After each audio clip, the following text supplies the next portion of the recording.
So we have driven hours and hours and hours and hours when we stopped in New York and in Maine, and we're finally in Canada.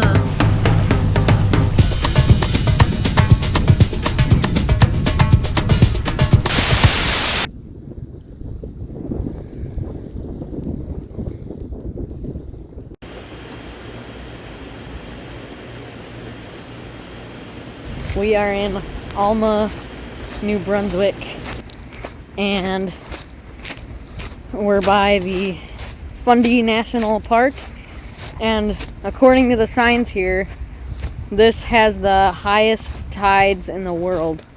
So yeah, and I can totally understand why, because this is just, yeah, this is so cool. I've never been anywhere like this before, and yeah, I'm really excited. It's like the trip is starting now and we don't have to drive anymore. So that feels good.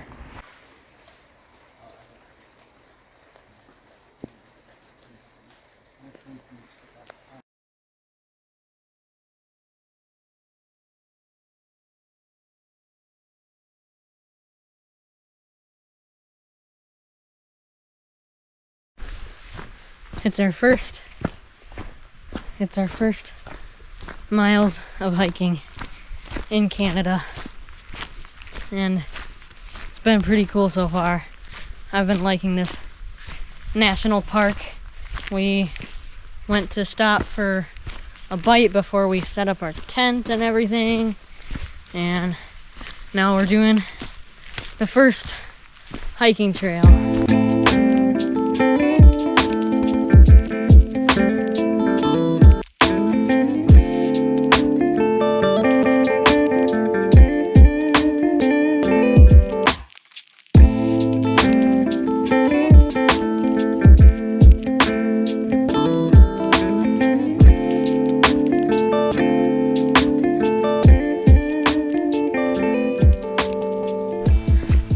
Now, according to the Fundy National Park trail map, this trail is, ooh, mud. This trail is ranked as moderate difficulty, but I mean, at least to me, it's still got a lot of up and down, so you know, it's not easy. So I wonder what they classify difficult as.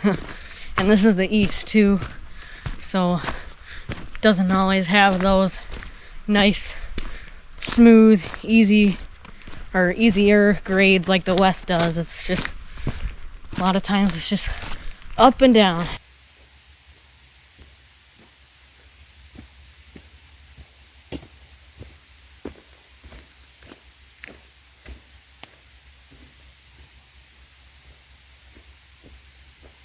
We're on the Trans-Canada Trail, and we didn't even know we were gonna be.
Sometimes I remind myself, you know, like, it's fun to record stuff and everything, but I have to make sure that I'm experiencing the trip too, and not just seeing it all from behind the camera, because that stuff I can do later. Because, you know, right now I should be looking at the views with my own two eyes as much as I can. So yeah, sometimes I think about that, and also sometimes I think about, like, you know, will I ever be back here? You know, because I might never come back to a place once I leave it, so just have to make the most of my time within that place. And it's just kind of weird, like, will I come back like 30 years later or something, or, you know, and when I do come back, like, how will my life be different? I don't know.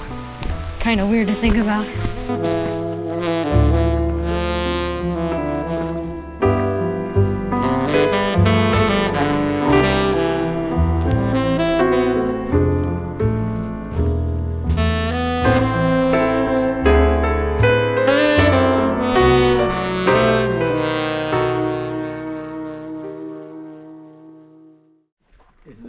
We found this. Is this something you sleep in, or is this a time portal? It's even got a weird door. Like you can Yeah. the door. Dutch door. Yeah. Okay then.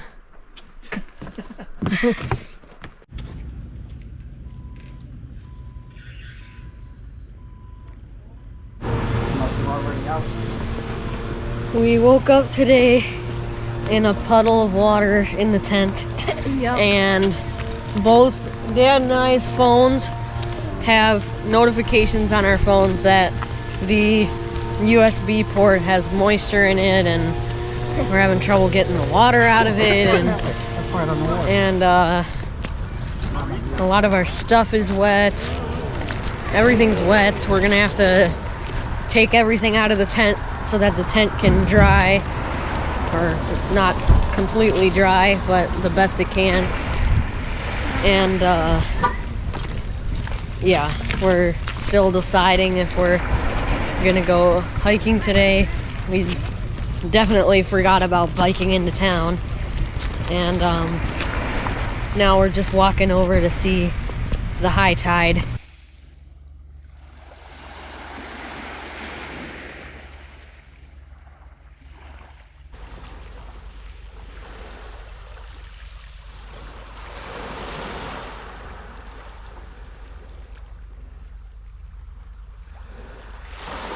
Which way do you want to go up? So there's the beginning of the trail. Here's the map. Yep. And then here is the elevation. And we go Like up. Well, no, down, all the way bumps, down, and then all the way up, up. all the way up again. So, yep, I'm ready. 3 miles, I think. Yeah, 4 kilometers, so yeah. 4.5 kilometers. So a little less than 3 miles probably. And We're off. we're off.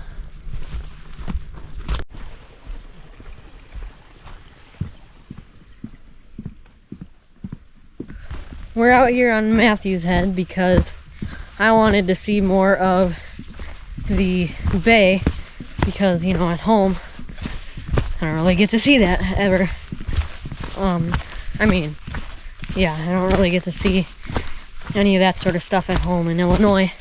So I asked what one of the people who works at the campground office's favorite trails is, and this was her recommendation. So yeah, the views here must be pretty good because there were a lot of cars in the parking lot.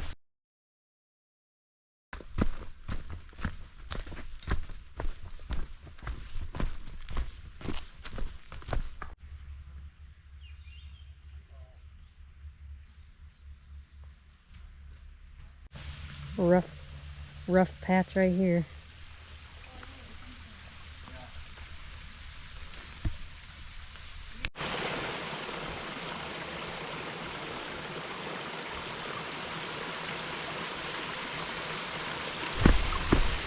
So, as far as an update on Dad and I's phones, mine got rid of the notification, and my voice just cracked.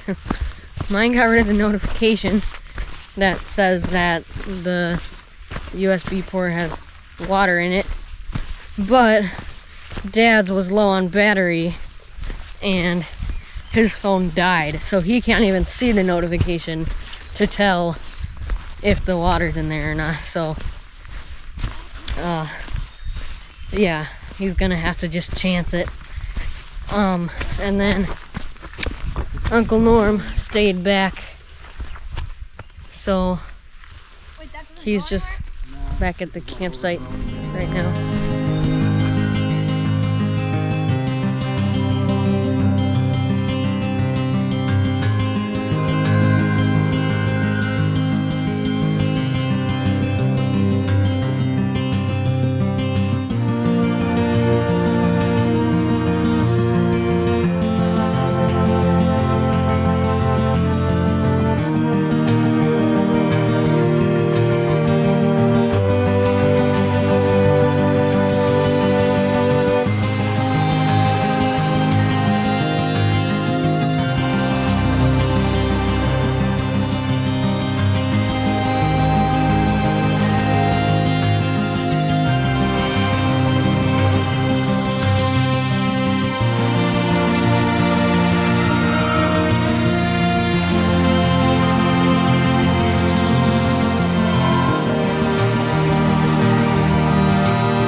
This trail is kicking our butt.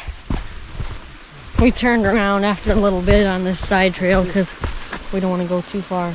Oh, what is that? What the heck is that?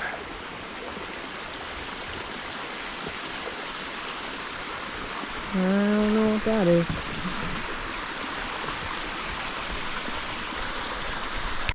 Dad and Adam, and I smelled it too earlier. I don't smell it as much now. Right at the parking lot. Right by the parking lot for this trail. Like, it smells like pizza in the forest. Right here. There, dude. It smells like it there. Yeah, right here. Do they have pizza? Yeah, there is a smell there. Do they have pizza in Canada?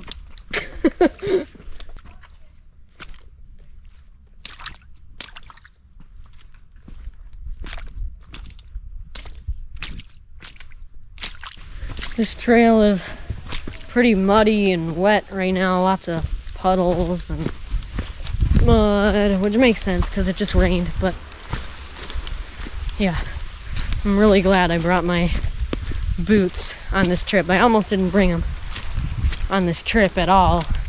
So yeah, really glad I did that.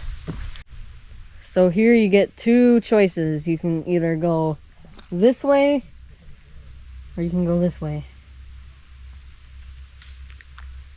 But luckily I have boots, so I'm just gonna choose. Oh, that's deep. Okay. Deep, deep mud. Alright.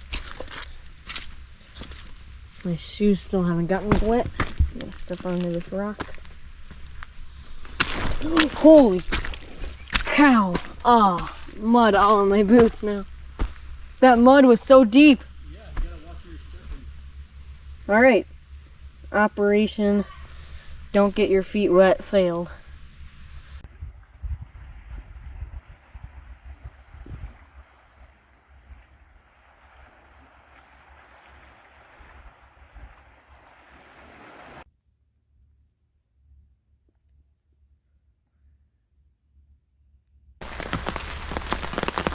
The rain is here now.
we think we figured out why it smells like pizza in here. And our theory is pizza trees. I think there's a tree that smells like pizza. And Adam thinks that they use that tree to make pizza boxes. Huh. So that's our theory. We only have less than a kilometer to go until we get back to the parking lot.